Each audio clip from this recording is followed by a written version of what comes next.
الإثم وجد على النهر فلما أتيها نودي يا موسى إني أنا ربك فاطلع عليك إنك بالوادي المقدس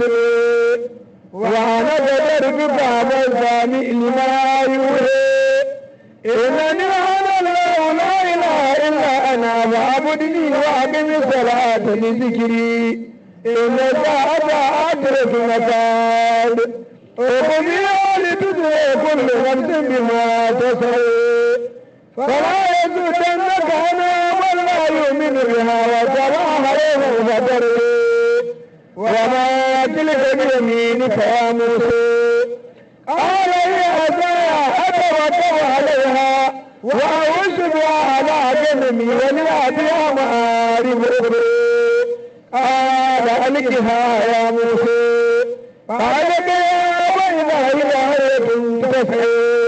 قال خذها ولا تكف سنعيدها سورتها واضم يدك إلى جناحك سترد إليها من غير سوء وسانفر لنريك من آياتنا الكبر إذا بلا فرعون إنه طغى قال رب اشرح لي صدري ويسر لي أمري واحلل عقدة من لساني يفقهوا قولي واجعل لي وزيرا من أهلي هارون أخي أشدد به أمري وأشركه في أمري كي نسبحك كثيرا ونذكرك كثيرا إنك كنت بنا بصيرا قال قد أوتيت سؤلك يا موسى ربنا تقبل منا إنك أنت السميع العليم. بسم الله الرحمن الرحيم. رب أعوذ بك من همزات الشياطين وأعوذ بك رب أن يحضرون. سلام عليكم يا جماعة المسلمين. يوم biyar ga watan 8 shekara ta 2000 afuwa shekara ta 1000 aka gaishe ko da 442 in sahal kabaru wanda daidai da 20 ga watan 3 2021 a lissafin miladiya kenan. Ya al'umma na wannan gari na sansani kuma karamar hukumar gasal ko a jihar Taraba. To ya ɗan uwan ƙur'ani na wannan gari,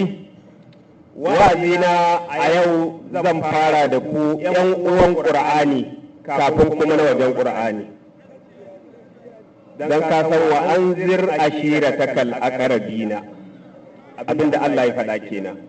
Kuma abin da yasa na ce haka ya al'umma, kuna gani yanzu wakilin mai martaba sarki ya sauka daga kan mumbari ya yi wa baki maraba tare da wata kalma ta ban tausayi har mai girma sarki yana cewa a yafe masa a yafe masa. Wannan magana ba karama ba ce al'umma, ƙarƙashin shi muke, ko kaki ko kaso shi Allah ya ba mulki ƙarƙashin sa kake, amma wannan kalma ta fita daga bakinsa. Shi yasa ya ƴan uwa na wannan gari na sansani da mu da ku duka, dama ƙur'ani littafin masu hankali ne, yana magana da masu hankali ne, shi ma mara hankalin ana gayyata sa don ya zama mai hankali. Abin da yasa nace zan fara da ku girmama shugabanninku na wannan gari, ku girmama iyayenku na wannan gari, ku girmama abokananku da abokanan zamanku na wannan gari, kar ku dauke su abokanan gabanku. Waɗanda Allah ya ba mulki a wannan gari, ku mutunta su, masu sa uniform da sarakunan gargajiya da mai girma liman na wannan gari na sansanin, ku mutunta shi, iyaye ne a gare ku, ba abokanan gaba ba ne. Yanzu muke tafiya a cikin lungun nan kafin mu zo wannan gari daga wancan gari da ake kira sabon gida, a zuciyata har tausaya wa jami'an tsaro nake yi da bindiga su ne mana jagora har gurin karatun nan jama'a. Idan ba mu mutunta su ba mun musu addu'a alkhairi, ai Allah sai ya tambaye mu. kuma hidimar Qur'ani suke yi a jigace ka duba gaba da baya suka yi mana escort suna raka mu yau mu karanta Qur'ani. Labarin jiya fa ba haka yake ba, ƙarya ake musu ana cewa mu yan ta'adda ne, amma ba an san inda ya ta'addan suke. Saboda ka ɗan uwan Qur'ani na sansani, duk wanda kuke zamantakewa da shi a cikin garin sansani yana mulki ko baya mulki, ku yi zaman mutunci da shi, ku mutunta shi, ku karrama shi, ku bashi matsayinsa. Kar ku damu da jahili yana zagin ku. Wannan dama ƙarshe zai kare cikin bala'in Allah ne. Saboda haka muna godiya ta musamman ga mai girma sarki yau ga mu muna kofar gidansa Alhaji Abdul Mutallab Nuhu. Allah ya ƙara daraja, Allah ya ɗaga matsayi, Allah ya karya makiya duk wanda yake ƙarƙashin mulkinka amma ba tare da yana ƙaunarka ba, Allah ya tozarta shi. Mai girma wakilin sarki da liman da jami'an tsaro da ke wannan gari da DPO na wannan area da mai girma kwamishinan 'yan sanda na Taraba, mune muku fatan alkhairi, Allah ya sa ku gama lafiya. Kuma muna kiran ku zo ga Qur'ani, shine littafin da Allah zai tambaye ku ranar kiyama. Kuma muna kiran ku da suna musulmi zalla, ba mun zo nan mai talla kowace irin kungiya bane. Duk wata kungiya Allah bai yarda da ita ba, wadda aka yi wa suna da wadda aka yi wa sharri, da wani tasine da wani kalakato da iyara da dariƙa da waye duka ba ma yin su, musulunci kawai muke yi.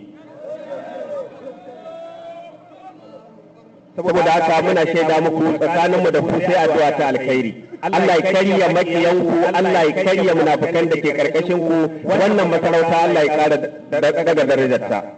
Ya al'umma rakiya muka yo wa ɗaya daga cikin manyan malamanmu na ƙasa mun yi masa rakiya, shine Ustaz Malam Yusufa na Dabo, shi muka take wa baya a zuwa wannan jiha ta Taraba. Saboda haka kamar yadda kuke gani gashi nan a ƙasa, maimakon shi ne share filin sai ce mu yi wato gwale-gwajen da Bahaushe ke cewa, shi kuma zai ɗaure abin da muka yi ɗin. To ya Allah ka taimaka mana. Godiya ta gaba shine muna godiya ga Alhaji Aminu Hamza, gashi nan a zaune shine mai unguwa. Muna fata Allah ya sa gama lafiya, Allah ya daga matsayi, Allah kuma ya karya makiya. Wannan masarauta Allah ya ciyar da ita gaba. Wanda bai gane bai na faɗa da wannan littafin, muna fata in ne neman gaskiya ne Allah ka haɗa ma tafiyar. Kuma ku gane jama'a, wanda ya fi gaba da ku a cikin Alƙur'ani, ƙarshe ma ya fi gane Ƙur'anin. Kar ku yi mamakin wannan. Saboda haka wannan jagorori na wannan gari mune muku godiya ta musamman tare da fatan alkhairi. Abin da yasa muke gaya muku wannan, damar da Allah ya ba mai girma sarki, yana da dama da zai ce da DPO ta da hankali za a yi bai yadda a karanta alkur'ani ba, kuma a yadda. Amma da yake ya san darajar Qur'ani, yana neman albarka, yana neman ya gama lafiya da Allah. Duba ya ce ga kofar gidansa a zo a yi, kuma ga wakilansa, ga masu unguwanni, to me za mu yi mai banda addu'a. Saboda haka ya al'umma, a takaice wannan ita ce gabatarwa ta, kuma abin da ake zargin ka da shi ya kamata ka nuna ga dalilin da yasa baka yarda da shi ba. Za mu karanta Qur'ani kuma za mu karanta hadisi gwargwadon hali abin da ya sawwaka, amma kai da kanka sai ka tabbata hadisin nan ba zancen annabi bane, kuma sai ya gagare ka aiki. Taken karatun nawa a wannan gari na sansani shine daga na gaba ake ganin zurfin ruwa. Ina ba da zai mudan taraba kun iya hausa ko ka zan bakarwa ce hausattawa, daga na gaba to yanzu aka ce dai ce ya iya ruwa, yanzu da muka shigo ruwan ibudin nan na ce to na wandan ka shiga, yana shiga na ga ya zo ya wuya yana harbe harbe, kaga yana da hankali sai koma baya. Manufar karatun shine malaman da wasu ne musu uzuri ba su san abin da ke cikin hadisin ba, wasu kuma mun gane cewa duniya ce gaban su ba don mutane san addini ba. Wai shin su suna aikata abin da suka kai aikin manzon Allah ne? Wannan shine abin da zamu magana a kai. Amma mutanen wannan gari ku yi kokari ku koyi da wata aya ta Annabi Yunusa da Allah yake ba mu labari, falaula kana qaryatun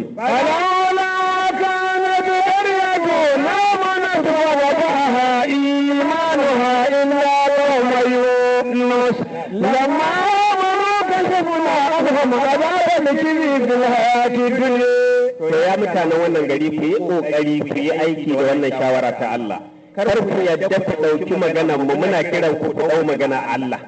yace falaula me zai hana kanat qaryatun a samu wata alƙarya ce koyi da irin alƙarya annabi Yunusa, lamma amanu lokacin da suka yadda da saƙon da annabi Yunus ya zo musu da shi,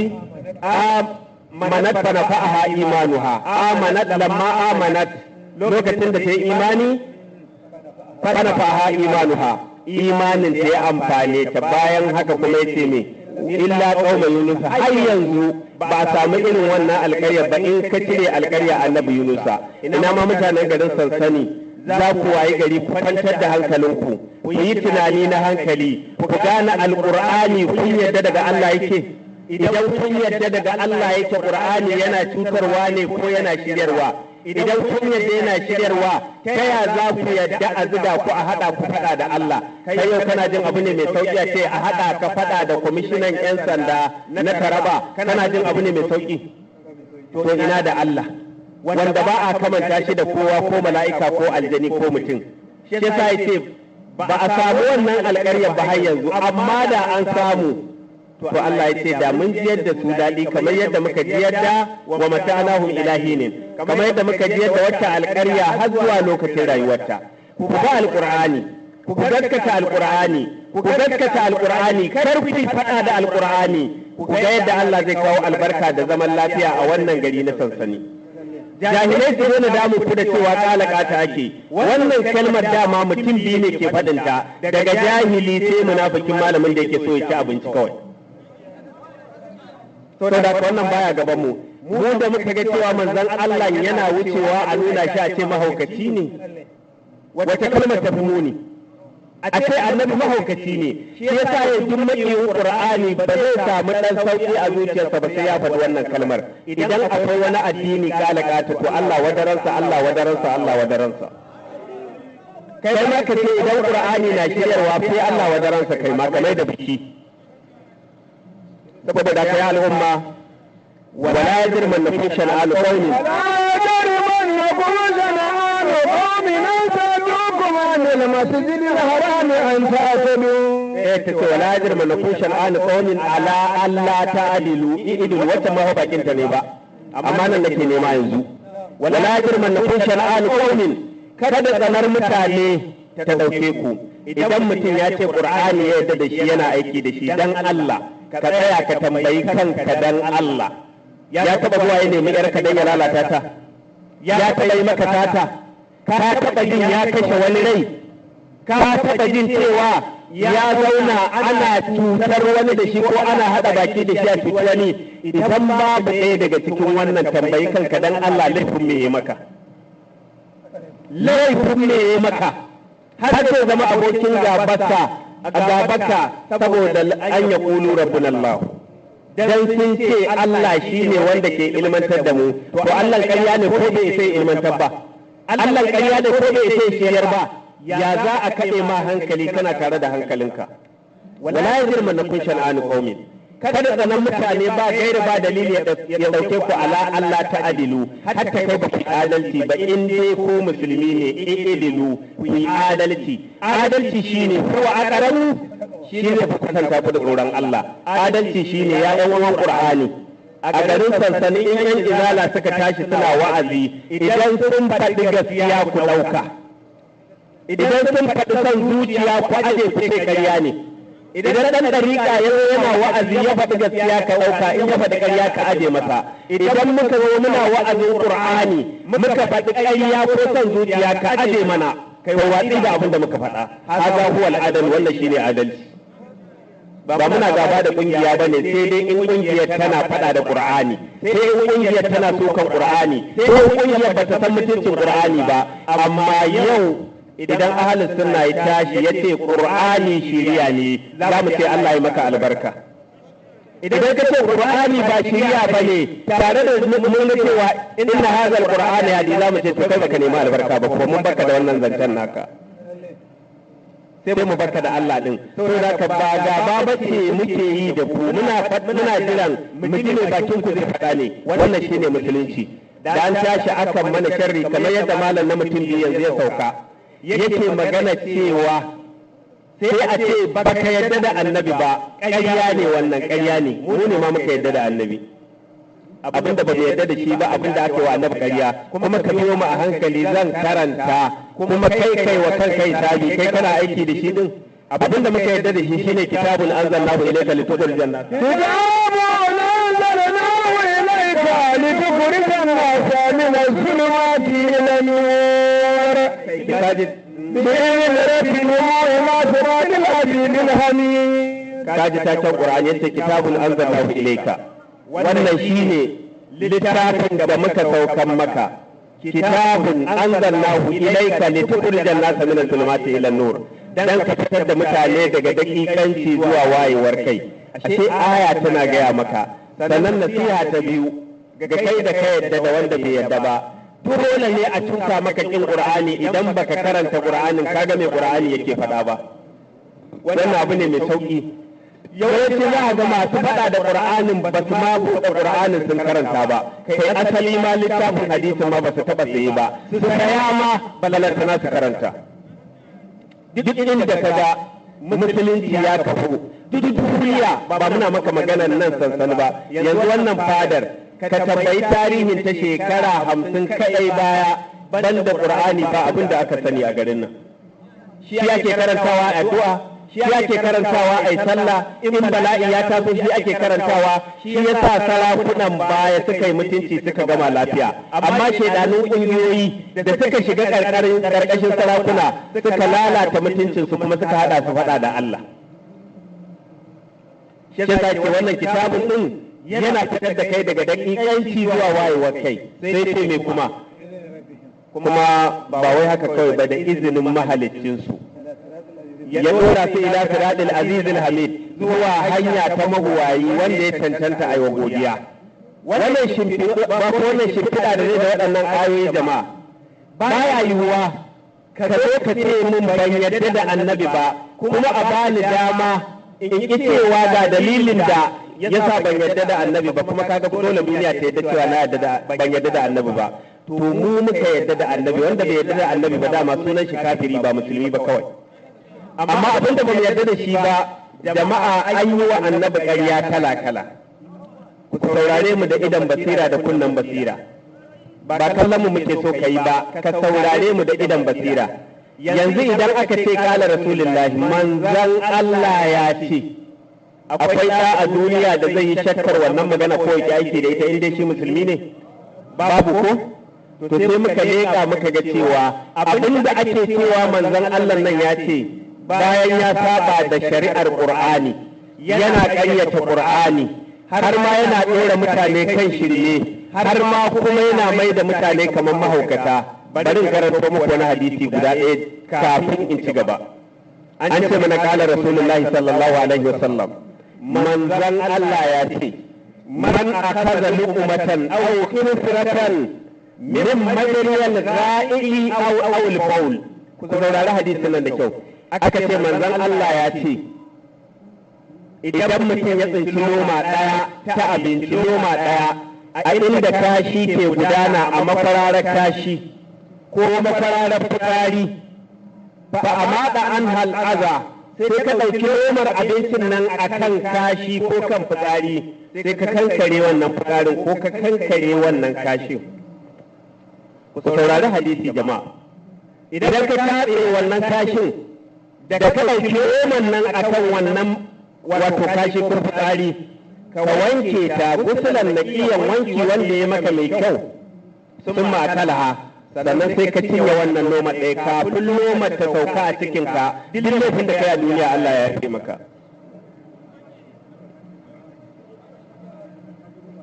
ka ji hologo da Allah jama'a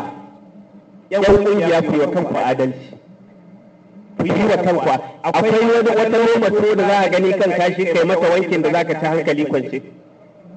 to tun da addini ne annabi yake ka duba gani ka sha giya ka yi zina ka yi kisan kai ka yi banna ka yi komai na ta samu wani mato kafin ta je cikin ka wadda ka lauka kan kashi ka ci Allah ya yafe maka da laifin da kai anya wannan zancen yayi kama da zancen manzon Allah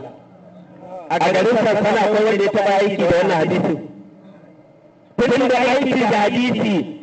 shi ne musulunci in aiki da hadisi shi ne kafirci dan Allah akwai wanda zai aiki da wannan hadisin to wannan hadisin ƙarya ne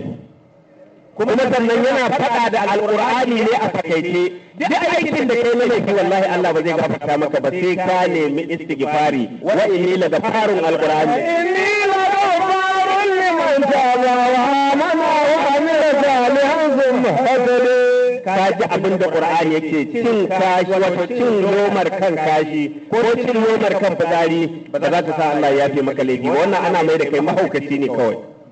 wai la gafarun liman taba Allah ce ina yafa laifi ne ga duk wanda ya tuba ba wanda ya ci abincin kan wato kan kashi ba abin da ƙur'ani ya faɗa yanzu da Allah akwai sabani da wannan hadisi da wannan ayat ko ba sabani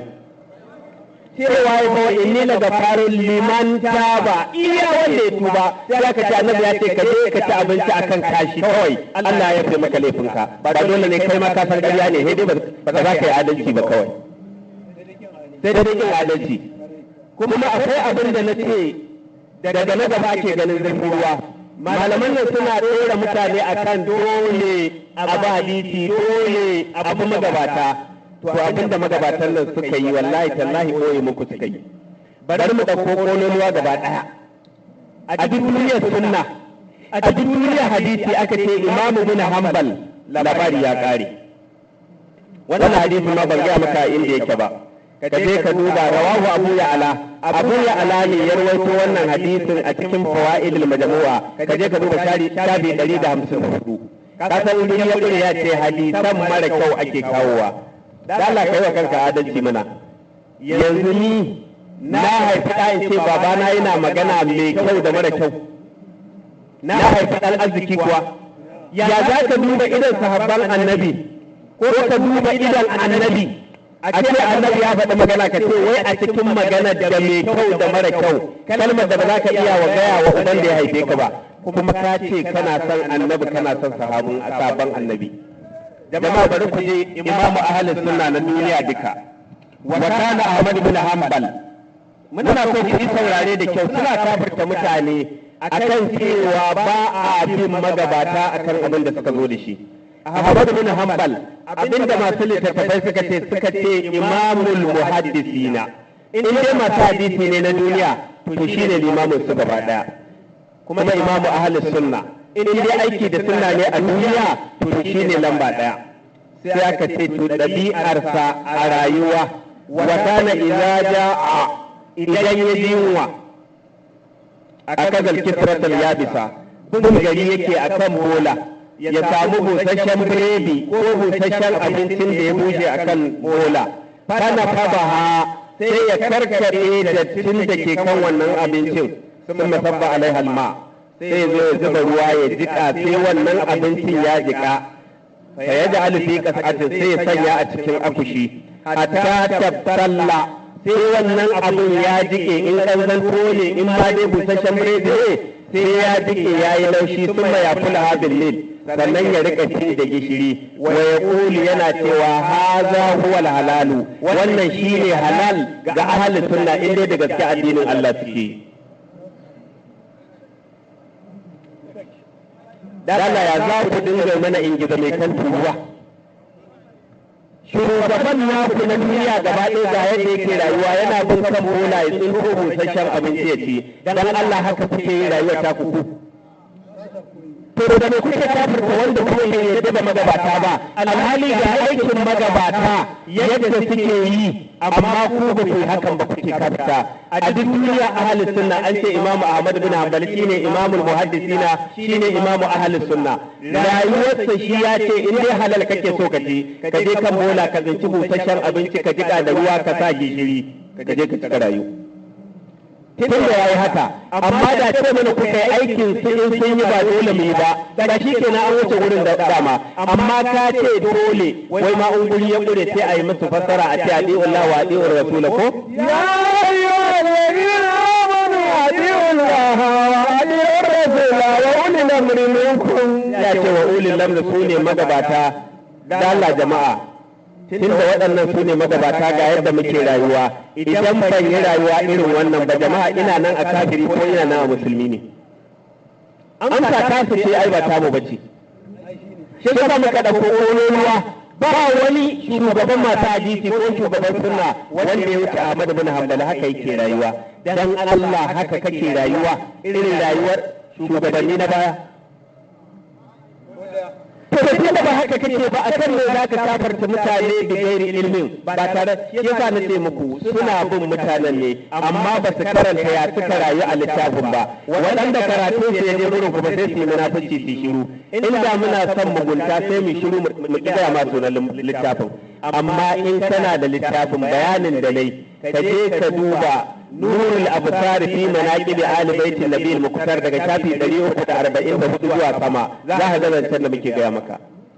ya za ka nuna mana mutum ka ce su ne suka kawo sunna su suka nuna mana hanya annabi dole rayuwarsa irin ta zami kuma sun yi rayuwar kai ba irin ta kake ba ni ma ban yi irin ta ba kuma ka dauko kalmar kafirci ka zo ka dora min me yasa wa minan nasu man yajadilu fillahi bighairi ilmi wa minan nasi man yujadilu fillahi bighairi ilmi wala huda wala kitabun munir yasa yan uwan qur'ani na wannan gari na sansani kada a hada ku fada a muhallin da bai dace ba ku zauna lafiya kai hatta da yan uwanku waɗanda ba musulmi ba ku zauna lafiya da su domin idan kuka biya wannan rubuce-rubucen wallahi tallahi kun dinga samun fitina da faɗan kabilanci da su bari mu wani misalin wani hadisi ba ma kan shi na zo ba yanzu an ce wata rana jibrilu ya zo wajen annabi sai annabi ya miƙa wa jibrilu hannu sai jibrilu ya noke ce haba aini ba zan yi hannu da kai ba sai annabi ya ce a limaza me yasa ba za ka yi hannu da ni ba bayan da ka zo muna gaisawa sai jibrilu ya ce bayan kuma kun zama ƙazamai kun ɗefi najasa kuna gaisawa da arna wanda ba musulmi ba saboda haka in ka ga na gaisa da kai sai ka je ka yi alwala ta fi da wannan dattin gaisuwar da kai da wanda ba musulmi ba jama'a kun fahimci makircin yahudawa idan hadisin nan gaskiya ne za mu gaisa da wanda ba musulmi ba idan wanda ba musulmi ne ya same ka ka miƙa masa hannu ya miƙa maka hannu afwan kai kuma ka janye hannunka da Allah ka mutunta shi ka gyara alaƙar da ke tsakaninku ko ka ƙara lalata ta ka wulaƙanta shi gobe ne da mutuncinka kaɗan abu zai faru sai ya ga cewa to dama tarkon yi mai bala'i kake dama kai makiyinsa ne waɗannan yahudawan abin da suke rubuta mutane duk wani faɗa da kake ganin ana yi na ƙabilanci wannan su kashe wannan wannan su kashe wannan tibu su faɗa wannan hausawa su faɗa wannan wallahi jahilci ne kuma rubuce-rubuce nan suke sa su yanzu a duk garin na a ce duk wanda ba musulmi ba ku daina gaisawa da shi dan Allah mutuncin ku zai dore kamar yadda yake yi yanzu ban da jahilci yaya za ka ce haka ne rayuwar annabi da hadisi da menene da sahabban annabi suke ka duba ka ga abin da qur'ani ce wa in ahadun min al-mushriki wa in ahadun min al-mushriki nazaaraka fa'ajirhu hatta yasma kalam Allah thumma ablighu mana saboda ka yan uwan qur'ani kar ku yadda a hada ku fada da waɗanda ba musulmi ba da kuke zaune da su hatta bayanan da jahilai suke musu a riƙa ce musu arna ya saba da qur'ani ai ka kira shi ne kai masa nasiha ɗabi'ar ka da aikin ka na musulunci shi zai sa ya gane musuluncin da kake shine gaskiya amma ka zo kana kyararsa arnan banza dan burkutu dan kaza kai ma haka kazalika ila da sharrin ka ma kana shi abin da yasa nake kila sharri ya fi nashi kila da kai dan kungiya ne ka ce la ilaha illallah ka ce muhammadur rasulullahi ka ce ka yarda da qur'ani ka shiga masallaci ka ce qur'ani kala kato kai Allah ma kake zagi kazalika kuntum min qablu kuma haka kuke da saboda haka ku ja su a jiki Allah cewa wa in ahadun minal mushrikin sajaraka idan wani wanda ba musulmi bai nemi makwabtaka da kai fa ajirhu ka rungume shi hannu bibi ka makwabce su. Me yasa za a makwabce shi? hatta ya sama a kalam Allah, dan ya zo saurari zancen Allah. Da Allah sai ka zo kana kyararsa, hadisi yace kada ma kai hannu da shi. Me ake so? an kulla gaba tsakaninku.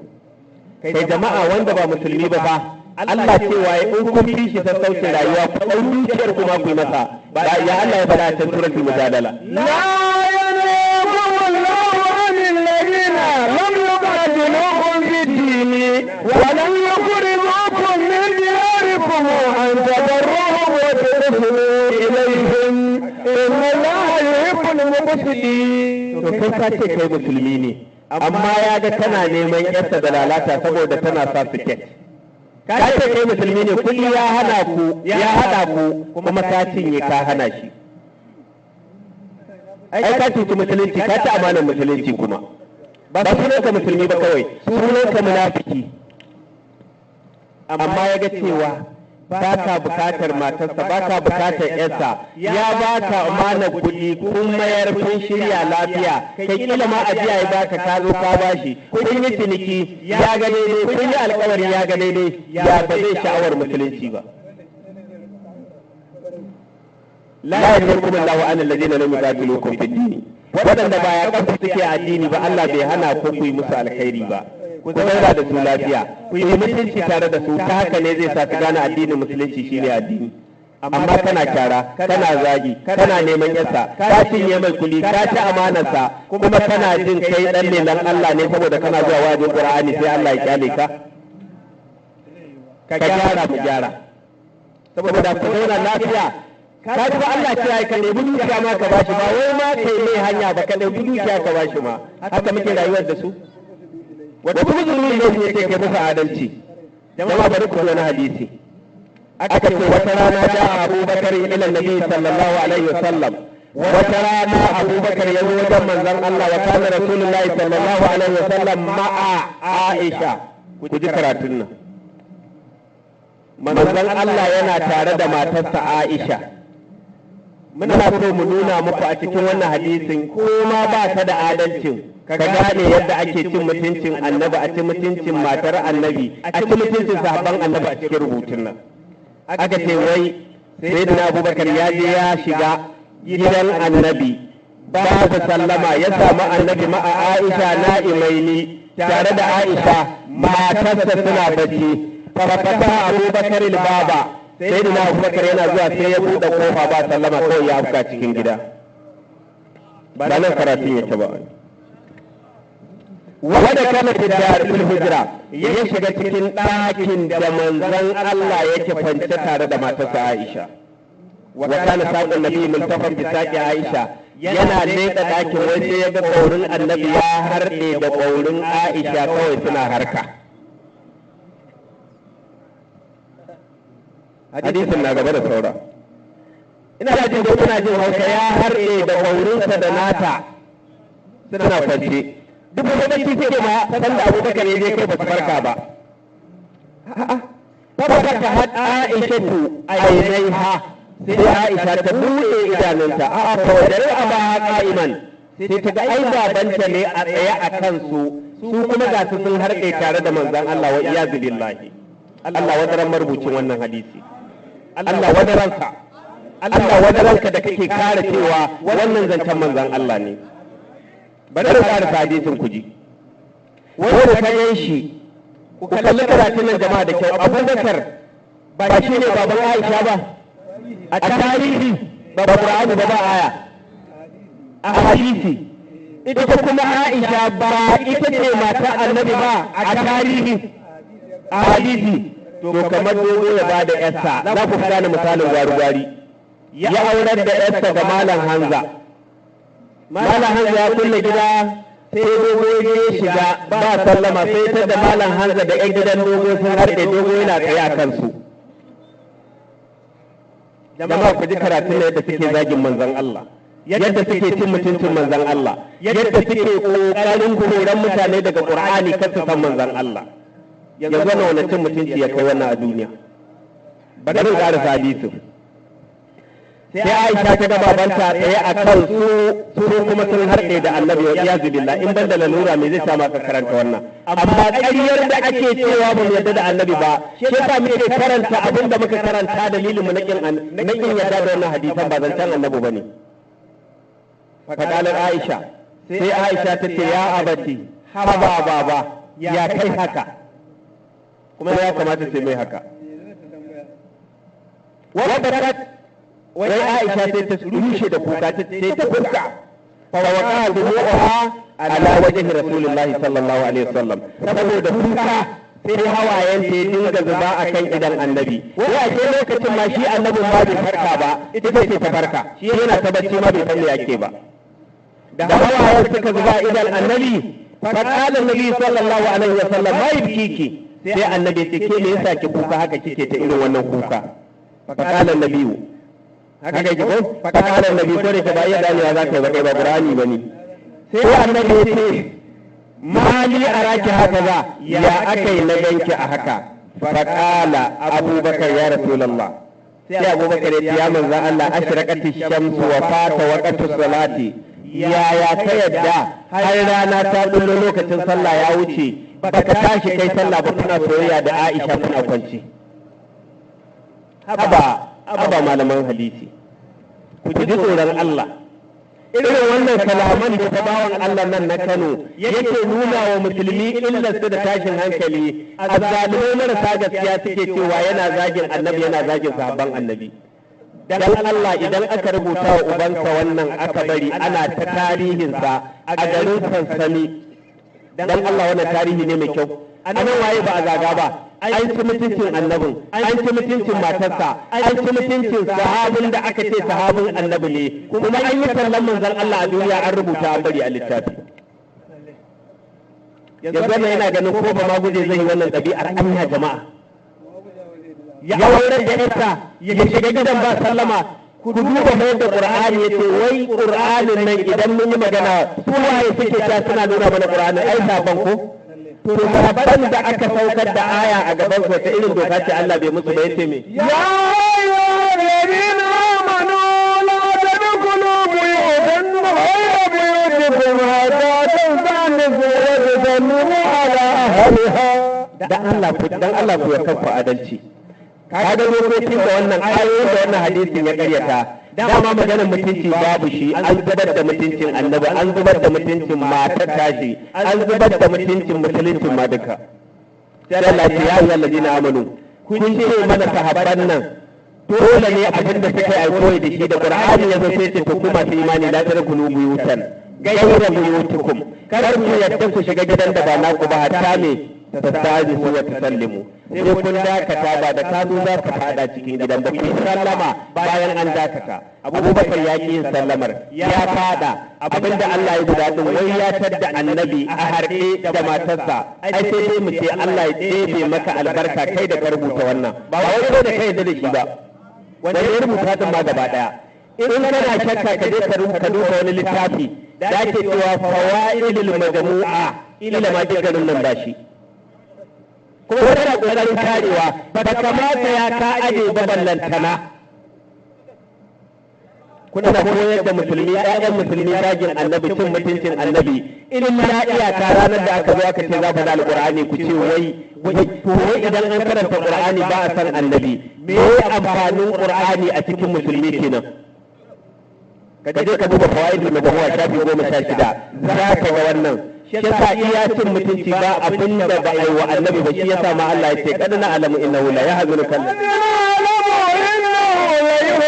الذي يقولون فإنهم لا يكذبون ولكن الظالمين بآيات الله يجحدون. هذا الله يتيم قد نعلم إنه لا يحزنك الذي يقولون. بوتن سيبايا النبي أجين تمتين سي النبي لا ينعلي بقى كم مغنغنو دا تمزاغ متن جاهليني.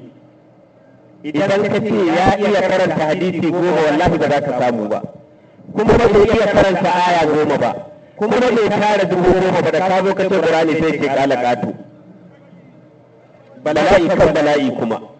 amma duk bai gani ba shi za Allah ya ce muna sanar da cewa qad na'lamu innahu la yahzunu alladhi yaqulun abinda suke fada yana ƙona maka rai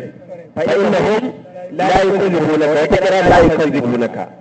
To ku kalli karatun nan na la yukadzibunaka wanda ba a yi tashadidi ba, ma'ana ba a yi shadda ba. Idan aka ce la yukadzibunaka kar ka damu, ba kai suke wa ƙarya ba, ni da na aiko ka suka ce ka faɗa ba ka faɗa ba, ni suke wa ƙaryar.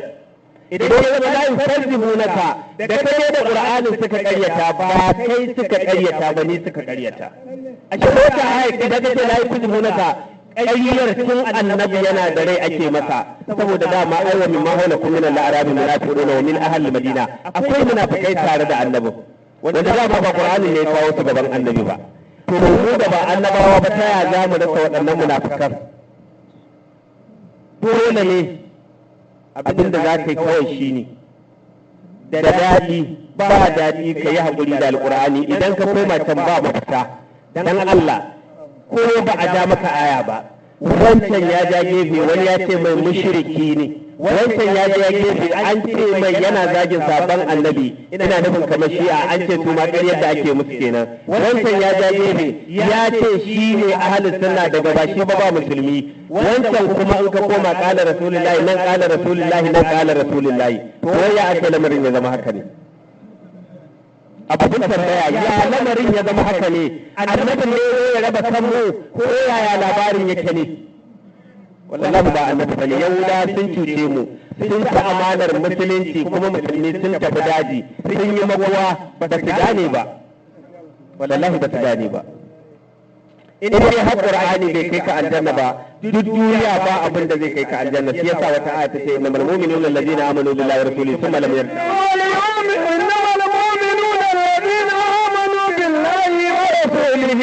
ثم لم يرتابوا وجاهدوا بأموالهم وأنفسهم في سبيل الله. kafin wannan aya jama'a, kun sa ka'ida hadisi, bari ku gana hadisi. Yanzu ne ga shi muna fada, to abin da hadisi ya ce, idan kana so ka gama lafiya ka shiga aljanna, kada ka yadda ka san sarki, ka sarki ma yi san ka. Warai kuwa, kar ma ka yadda san ka kar ka san shi. Kawai malamai,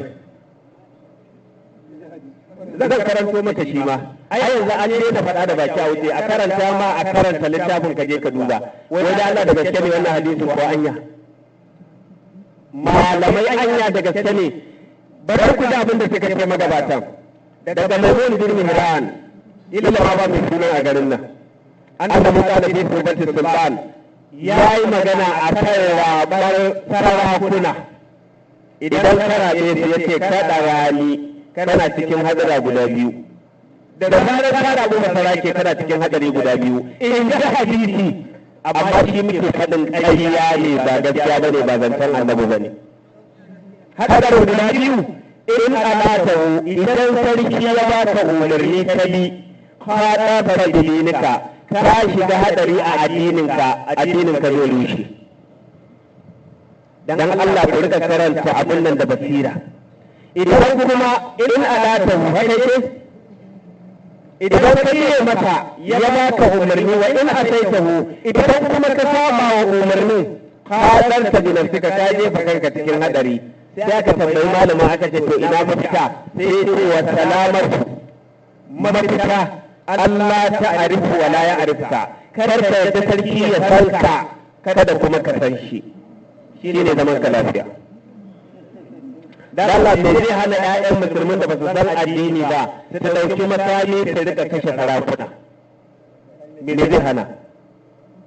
Kuma ji fa abin da wani hadisi na karanta a Katsina sati biyu da ya wuce, aka ce fa idan ma kura wannan dabba idan ta kama ɗan gidan ɗan sanda ta cinye, kuran ma ya ta shiga aljanna, balle kai mutum. Ɗan sama ba da ɗan sandan ba, ka kama ɗan gidan ɗan sanda idan ka kashe, wai a dalilin hadisin shi ne annabi ya je balaguro aljanna, yana shiga wai fara'azi idan sai ya ga kura a gidan aljanna. Sai annabi ya ce a zai hutu janna, yau kuma kura a gidan aljanna. Yake yau kuma kura a gidan aljanna. Fasa ala annabi sallallahu alaihi wasallam, fasa ala annabi sallallahu alaihi wasallam, sai annabi ya tambayi kura, yace limaza ra'aytuka fi janna, ya ake na ganka gidan aljanna.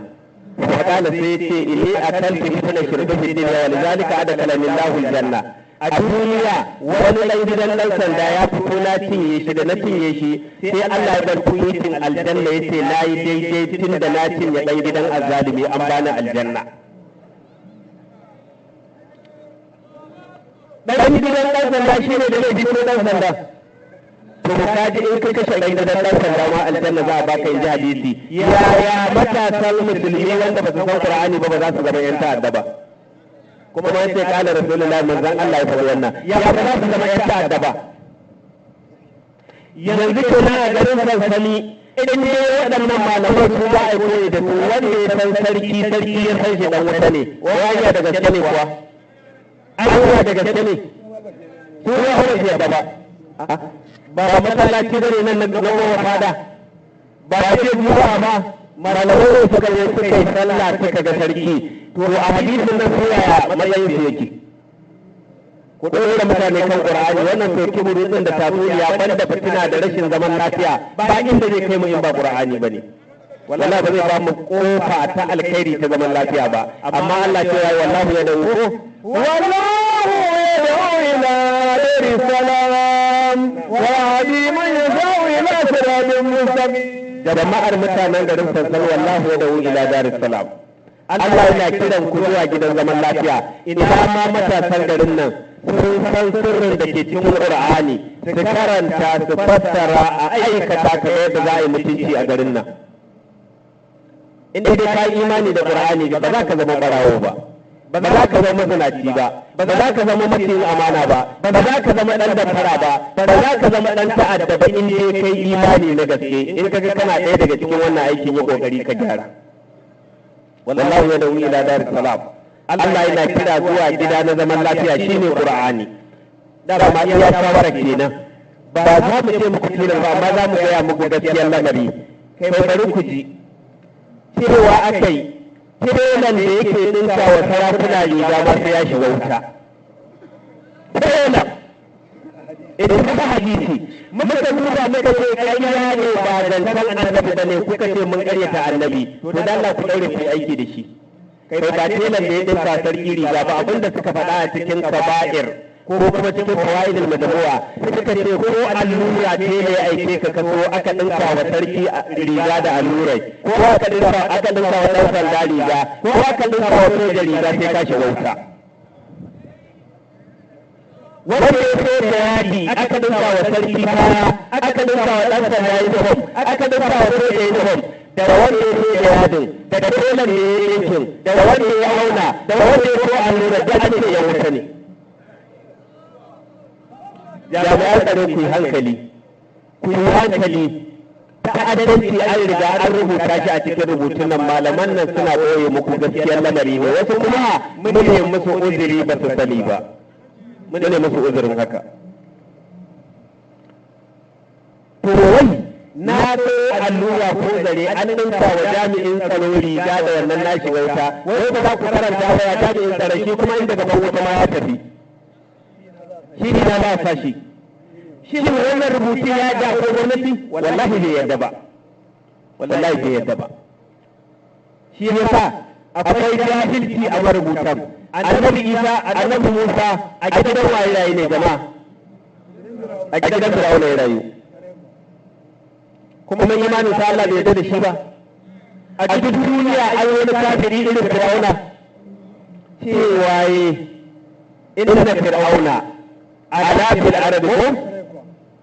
ala fil arabi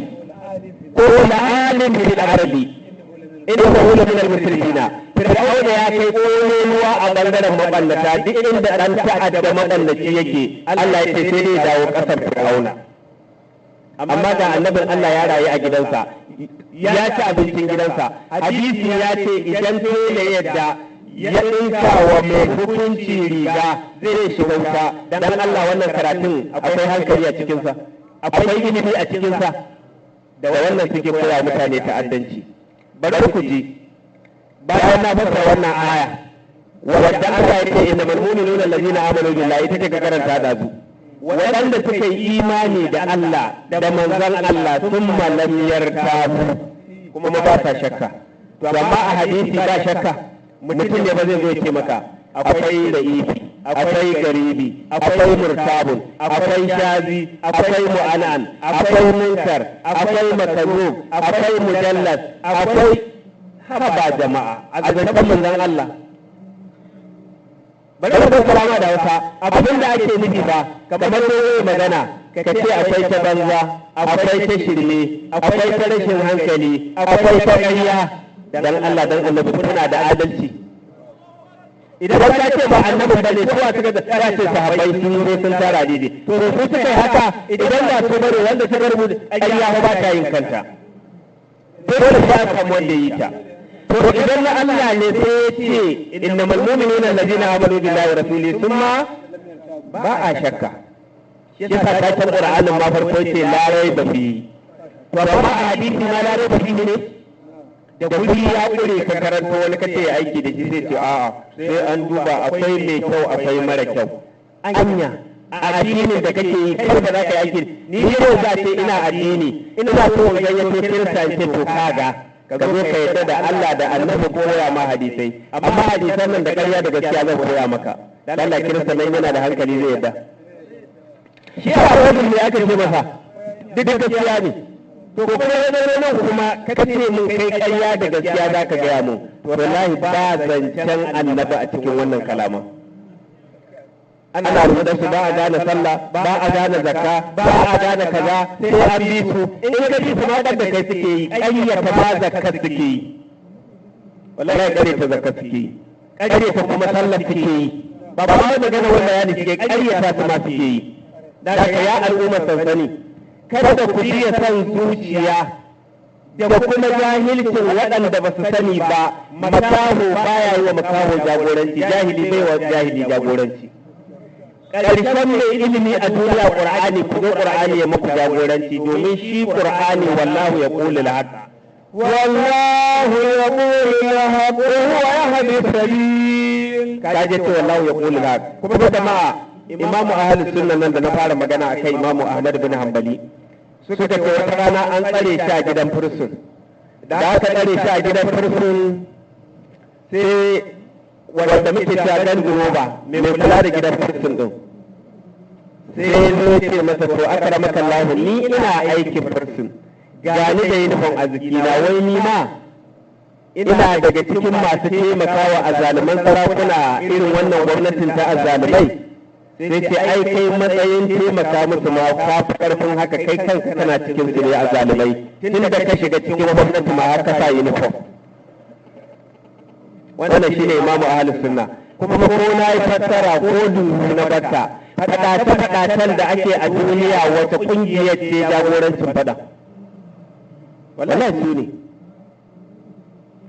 ne don fada suke sun fada da ba mu fada ba muna tsoron mai maka kazafi don mun san za mu tsaya gaban Allah amma kai da ka zo ka ce yan kalaka ta sun ce kaza mun san kai azzalimi ne ba wanda ta bawa mu da yace sunan ka dan kalaka ta cewa mu kai sunan mu musulmi zalla kowace irin kungiya ce ba ma cikin ta amma kai da kai sharri ne ba ka yadda da ayar Qur'ani ba da Allah ya ce ma yalfizu min qawlin ko ma yalfizu min qawlin illa ladayhi raqibun atid. Da ma na wata kalma yanzu na ce hadisan ma ƙaryata zakka suke ku saurare da kyau sai na karanta muku gurin kar ma ka zo ka ce ba ga yadda za ka yi zakka ba to hadisan ma ƙaryata su suke yi. Bari in kawo ma misali daga imamu ahlus sunna na duniya Ahmad bin Hanbali wanda shine imamul muhaddisina duk wani dan hadisi a duniya shine limamin sa duk wani ahlus sunna a duniya kuma shine limamin sa. Bari ku ji jama'a wata rana sai aka ce wata arrat ummuhu min athiyab mahaifiyar Ahmad bin Hanbali shine imamu ahlus sunna na duniya jiya da ta yau da ta gobe in ji su wai sai mahaifiyarsa ta rasa sitirar da za su sa ba ta da fitirar da za ta daura a jikinta. Faja'atu zakatun sai ka kawo masa zakka a matsayinsa na jagoran ahlus sunna. Faraddaha sai ya kori mai zakka yace ku koma da ita ba za mu ci zakka ba. wa kana yace al-umyu khairun min awsakin nas yace tsohuwa ta zauna tsirara ya fita ci kazantar zakka mu ahli sunna ba ma cin zakka ne ruwa ta haka suke kuma wannan shi ne aka ce mai koyi da shi ce tsohuwar ta zauna tsirara ya fi alkhairi fiye da a ce ya karbi zakka sai malamai suka ce wa kana yurdabu bihi al-masalu shi ake buga misali da shi fi ittiba'i sunna a wajen bin sunna ta jiya da ta yau yace bai karbi zakka ga rubuwar ta rayi tsirara dan Allah dan annabi sunna yanzu haka ake har da ma kwamitin zakka ta ji kila a garin wasu wani maganar wa kana yaqrabu al-mashay ila suqi imamu ahli sunna na duniya shi kuma ya tsani mai je kasuwa yace har ka sunna ba magana zuwa kasuwa wata sabuwa sai da muka ce muku daga nan ba ake ganin dirbuwa suna aiki da wannan sunnar da jagoran sunna na duniya yake aiki da ita ko ba sa yi kar ka da shi mana zakka ko da wasa babban mutumin wai kada kiran su yana kar idan ka ce abu Allah ya kira shi da makaru yaya hukunci zai gine haramun ne inna zalika kana sayyuhu inda rabbika makaruha wata kira da inna zalika kana sayyi'atan inda rabbika makaruha sai da aka jero zina da kaza sai aka kira ta makaruhi kullu zalika kana sayyuhu inda rabbika makaruha sai ka dace ai makaruhi wani abu ne ba mai kiba ba ko kai ko ka bari in kai ba alaki ƙarya ne zina ba sunan ta makaruhi a qur'ani ta ma makaruhi a qur'ani ƙarya ma makaruhi a qur'ani to sai imamu ahli sunna ce to shi ba zuwa kasuwa dan ta makaruhi ne haba ya jama'a ya kamata ku taimaka mana idan ka ce abu gaskiya ne ka aikata kar ka ce gaskiya ne ka kyaki dan sifa ce irin ta kuwa ya ayyuhal ladina amanu lima taquluna ya ayyuhal ladina amanu lima taquluna ma la taf'alun kabura maqatan inda Allah an taqulu ma la taf'alun ba wani hadisi ne ta da hankali aka ce annabi ya ce idan mutum ya wayi gari ya ji da kwayar kura yana son wani abu na duniya to ba zai shiga aljanna ba ni harkar nan ba sai yadda za a yi rayuwar nan ba inda za a yi da shi yasa dole ne ma sai ka je ta hadisi dole ne ma dole ne kawai kada wani ma ya kara firgita kai ce baka yarda da hadisi ba wallahi tallahi duk dan da ke wurin kasa yana sallah wallahi kare ta hadisi yake jama'a ku kalli mayan nan daidai da kwayar kura in ka ji kana son wani abu a duniya ba za ka shiga aljanna ba wai a garin nan za a samu wannan mutumin kuwa ko mahaukaci ne malam ne kamar 500 ko 1000 ya gani to ya kuke so idan ba ku sani ba ne ku je ku nuna littattafan ku sani ku gani idan kuma kun sani ku koye ko da jima ko da dade Allah sai ya tona asirin ku kuma ya wulakanta ku ai cewa ya ayyuhal ladina amanu sai ni matanuna dan ne kuke faɗin mala wannan hadisin da aka ce in ka ji kana san duniya misalin zaratin je ka duba wani littafi da ake cewa zuratul nasihi na shafin 88 za ka ga labarin wai ni matanuna mala tafa'alun yanzu ya wannan rayuwar jama'a ta imamu ahli sunnan nan dan Allah wa ka yana irin wannan rayuwa makamancin wannan yana tsinta abinci in dai sunna gaskiya ce to ka koma tsintar abinci a bola haka imamu ahli sunna yi mu kuma qur'ani ne ta ce a ku musulmi maganar ku je bola ba aikin ku bane aikin mahaukata ne ya ayyuhar rusulu ya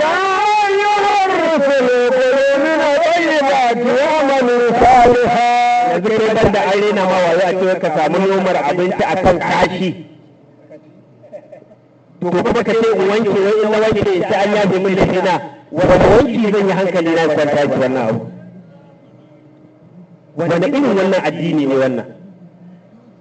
Allah ma ya taimake mu da suna karanta wa kiristoci irin wannan haka ba dama ba za su da darajar musuluncin ba. To muna gaya muku kiristoci duk da wannan hayaniyar idan mutum ya ce shi musulmi ne ya ce ma kaza ba kyau ka ce ya ja maka aya cikin Qur'ani.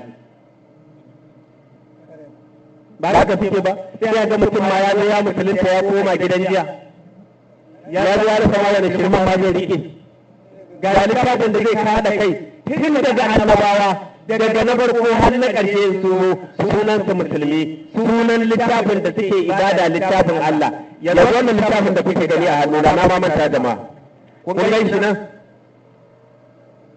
Sheikh Mahmudu Jafar Marigayi shi ya rubuta shi in kuka ji cin mutuncin da aka yi wa Qur'ani a cikin littafin nan wallahi tallahi sai ka tausaya masa duk da ya mutu kun gan shi nan kun gan shi zagin da aka Qur'ani tabbatar littafin ma a baya aka rubuta yan tabbi ne yan alaƙatu tarihin kafuwarsu da aƙidinsu dan Allah wannan ya bar tuwici a baya dan a ga mutuncin Qur'ani ko dan ka a ga mutuncin Qur'ani kuma abin tausayi an bar duniyar ba a cimma burin da ake so ba to kuma abu na biyu yanzu idan shekara 20 ko 30 ta baya yaro idan ya taso sai ya gani wannan littafin kamar kusa yake da manzon Allah to duk littafin da aka rubuta a duniya babu wani ilimi da zai ce annabi ya san shi ko sahabin annabi ya san shi wallahi duk ba su san su ba abin da suka sani kawai ne Qur'ani za a rubuta littafi duka bai fi shekara 50 ba kai da ka taso zuciyarka sai ka karanta ma kamar gashin fadar sada ta annabi to wai tarihin ma da aka faɗa su bukarin nan da ake cewa an rubuta ku duba su da kansu bayan shekara 200 ba yanzu da rashin hankalin mara hankali zai ce a shekara 200 bayan annabi ba a yi addini ne ba ko kuma ka tambaye shi shekara 200 a ina ya samo shi ya zo ya rubuta ta bayan suka ji ta maka ne yanzu dama shekara 200 wasa ne mutum ya bar duniya ka je ka nemo labaransa yanzu nan ba a makaranta muka ba ka nemo tarihi mai shekara 200 wanda ya shekara 200 a masarautar nan ya sarauta ka ce za ka gaya mana maganganun da yana raye ko wannan bai haifa ba zai iya ba ko ba ta yi zauna da ita ba za ta iya ba ko wanda ya haife shi ba zai iya ba to ballantana rayuwar manzon Allah ka zo shekara sama da 100 ka ce kai za ka ba mu labarin rayuwar mutum ya je kasuwa ya yi kaza an ga annabi ya sa rawani an ga annabi ya yi kaza an ga annabi ya shiga shingen wasu irin wata da mai ya saci da biyu ya ci yana nan cikin littattafan ku wai kwana buɗe annabi bai ci abinci ba ya fada shingen wani yana satar da biyu kai za ka zo ka nuna mai Qur'ani ka ce kai rauna annabi ai ba wanda ya san mutuncin Qur'ani ma in ba malamin Qur'ani ba mutuncin annabi in ba malamin Qur'ani ba da haka al'umma na wannan gari mu fara hankalinmu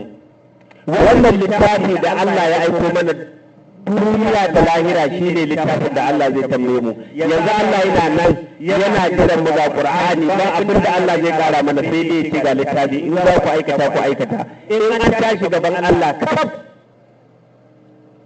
bari ma zai maka wani misali jama'a yanzu wai kai kana da kuɗin da zaka sai littattafan nan ma ka karanta su kuɗin ma kana da shi kuɗin ma kana da shi kwanan nan wani malami mai karantar da yara na gida na je neman wani littafi yana zama za ta mai 1,000 ko 2,000 aka ce 9,000 kwaya ɗaya ga da 40,000 mallam ta yi 40,000 aka ce mai ko 40,000 aka ce da mallam ba da yaje kwaya ɗaya ni ina ganin wallahi ba a yi mana adalci ba a ce littattafan nan su ne na musulunci kuma ana so mu karanta ba Allah ma bai ba mu lokacin ba jama'a ku gane lokacin ma da za mu karanta su wallahi tallahi Allah bai ba mu shi ba a cikin sun kai miliyan 5 fa littattafan ba ka da kuɗin ba ka da lokacin amma ta Qur'ani gaba ba a haddace shi alamomi nawa ne a nan ba ma a garin nan ba iya nan filin wa'azin saboda ne Bukhari ka taɓa ganin wanda ya ma san shi wanda ya san shi wallahi akwai wani bai taba ganin ma wanda ya san Buharin ba idan ya daga littafin an ce wannan shine Sahih Bukhari sai dai yau na Allah ya nuna min annabi yau na taba ganin shi kuma shine littafin addini baka saya ba balle ka karanta ga littafi mai sauki wanda shi za ka sa gaba ka san addini ko da sati aya kake dauka a cikin shekara ɗaya wallahi ka zama malami domin a wannan ayoyin da ka yi a shekara ɗaya duk inda ka yi za ka kalubalanci duniya da su kuma ne shi Qur'ani dama sai dai Allah ya isa abin da ya sa kuka ji zaki yana yin yawa maganar guda ɗaya ce ba su da abin da za su faɗa ne sun tabbata Qur'ani ya fi ƙarfin su akwai garin da muka je kafin mu fara wa'azin ma an tsugunna can an yi mitin an tsugunna can an yi mitin an tsugunna can farkon zuwan mu kwanni ƙarfe lalle aka shiga mitin to kana musulmi wani mitin za ka yi mitin ka ce a daina karanta littafin Allah a ƙasar Allah Allah da ya halice ka ya yi maka komai kana so ka ce a daina karanta littafin sa me za mu karanta mu daina karanta Qur'ani mu ɗaukan guduna shine mutunci haba al'umma yaya ake mai yawo da hankali ne akan addini ga mu da littafi kai ta fa haza zikrun mubarakun anzalna zikrun mubarakun anzalna abantum lahu munkirun ku ji tambaya da Allah yace wai haza ne ko wa haza zikrun mubarakun anzalnahu jama'ar sansani ni na san inda mutum yana da hankali yana san Allah ya masa albarka sai dai in ba ka yadda da Allah ba wannan kuma ba ya zami da kai sai ce wa haza zikirun wannan littafin shine tunatarwa mubarakun wadda aka yi wa albarka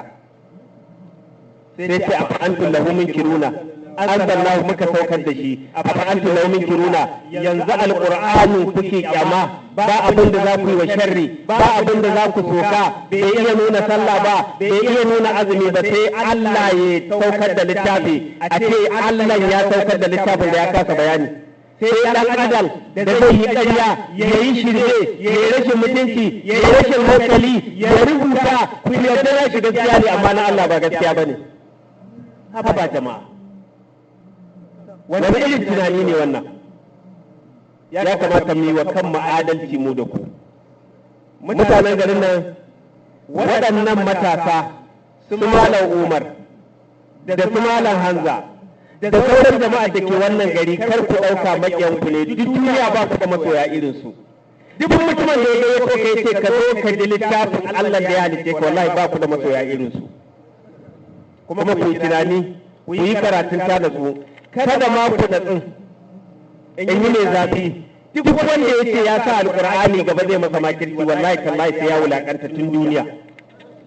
ɗazu muke cin abinci nake ba da tarihin wani gari a jihar Kano da muka je wa'azi wani wanda yake ji da kuɗi a garin ya ce in dai yana raye ba za mu je garin mai wa'azi ba in dai yana raye ba za mu je garin mai wa'azi ba za su yi amfani da kuɗin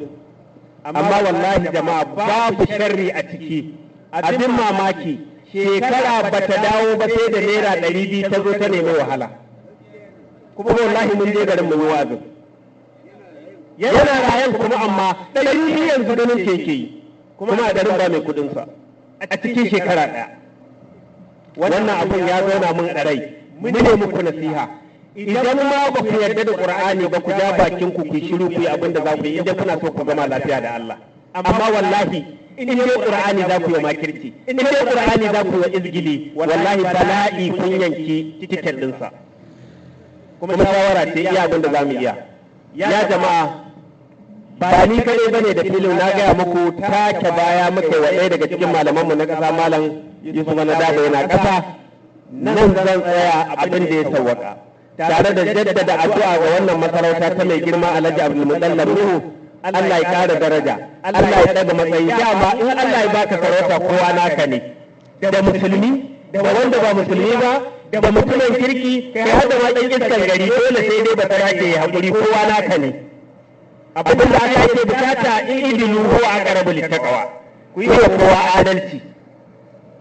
domin ba wanda zaka ce ba naka bane Allah ne ya jaraba kai baka wannan matsayin kuma kana da iko akan kowa amma ka yi adalci abinda Allah ya faɗa kenan mu kuma ya gama mana adalci komai Allah ya sanya albarka a wannan gida Allah ya sanya albarka a zuriyarsa Allah ya sanya albarka a mukarrabansa Allah ya sanya albarka ga DPO na wannan area Allah ya sanya albarka ga mai girma kwamishina na jihar Taraba Allah ya ƙara matsayi ga mai girma gwamna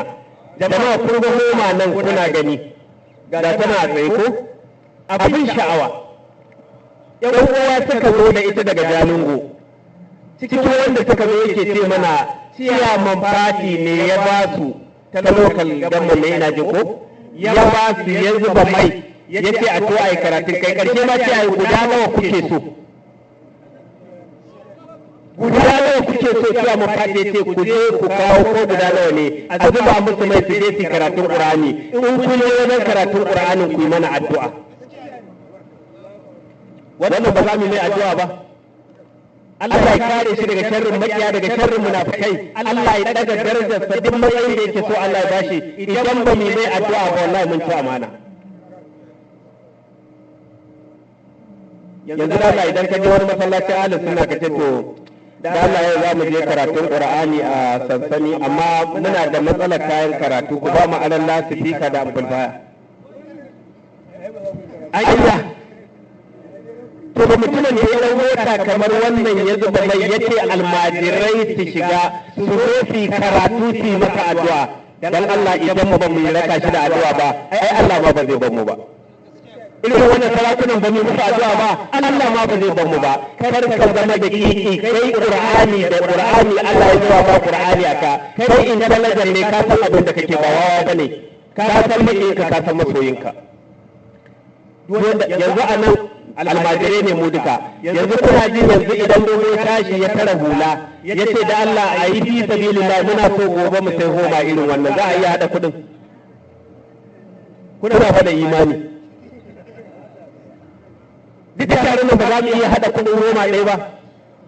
to sai dan siyasa ya ba mu yace mu je mu isar da sakon Allah mu masa addu'a da alqur'ani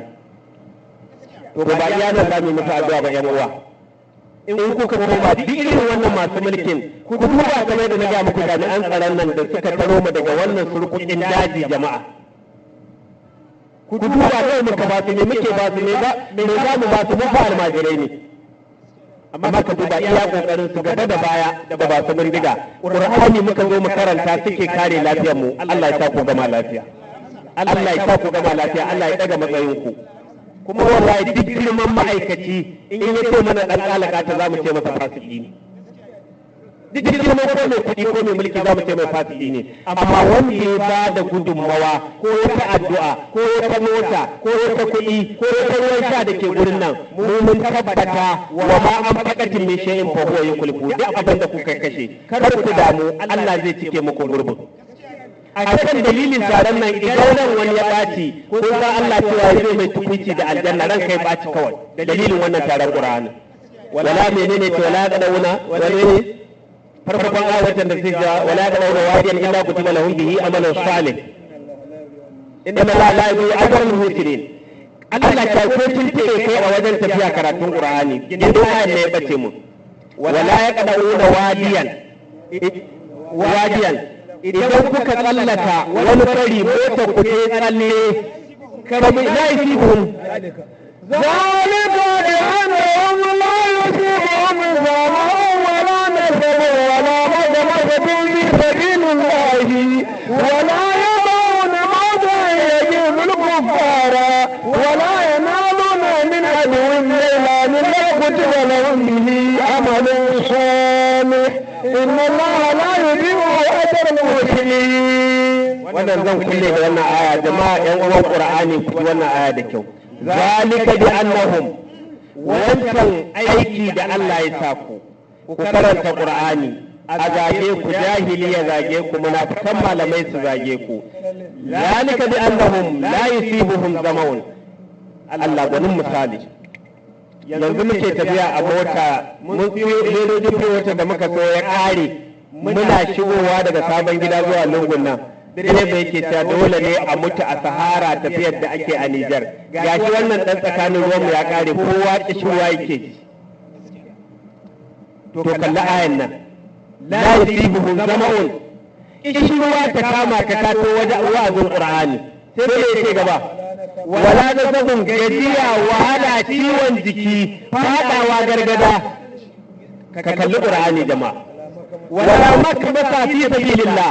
ba ka zo ka ci abinci a lokacin da ya kamata ka ci abinci ba ka zo da yunwa gurin ko da ka zo gurin ka ci baka koshi ba fi sabilillah in dai akan hanya Allah ne akan qur'ani sai ce yace wala yaduna mawdi'an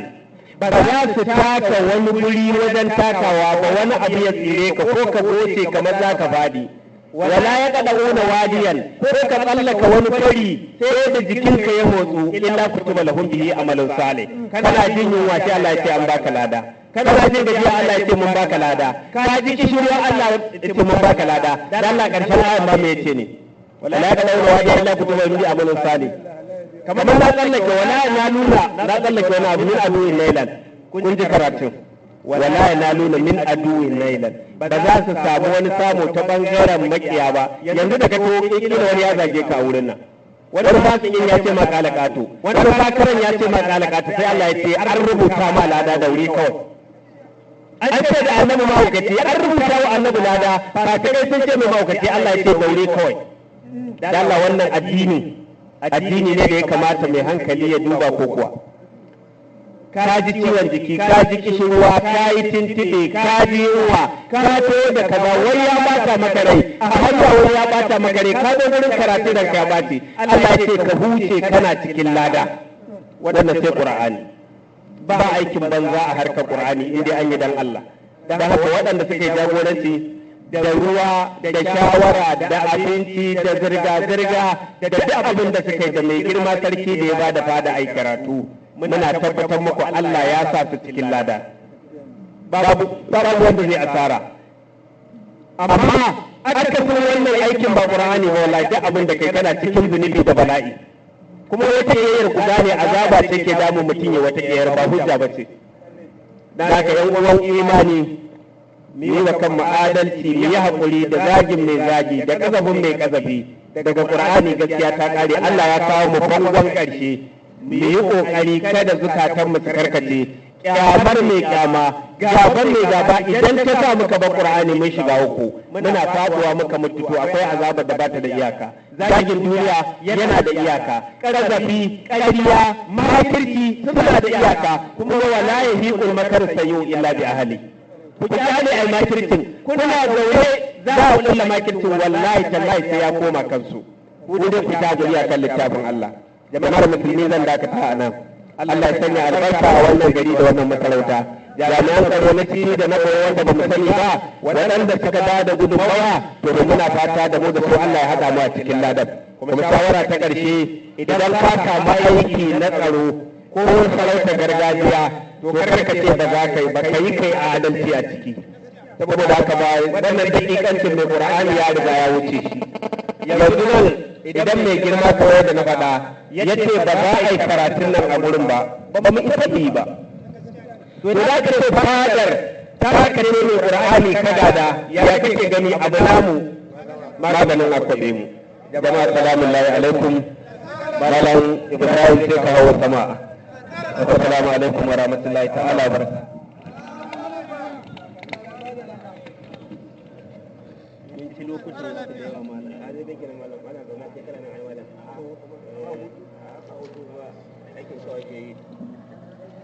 wa alaikum assalam wa rahmatullahi wa barakatuhu mutarare daya daga cikin manyan malumanmu na ƙasa baki daya Sheikh Malam Yunusa Abdulkadir daga birnin Kano a tarayyar Najeriya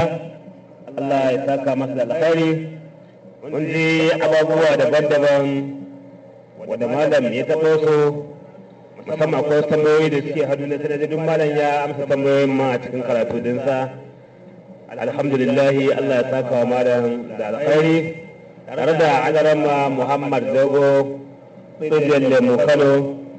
Allah ka musa kai ta alkhairi baki daya kuma malam kafin ya kammala karatu sai da ya zuba addu'o'i ma kowane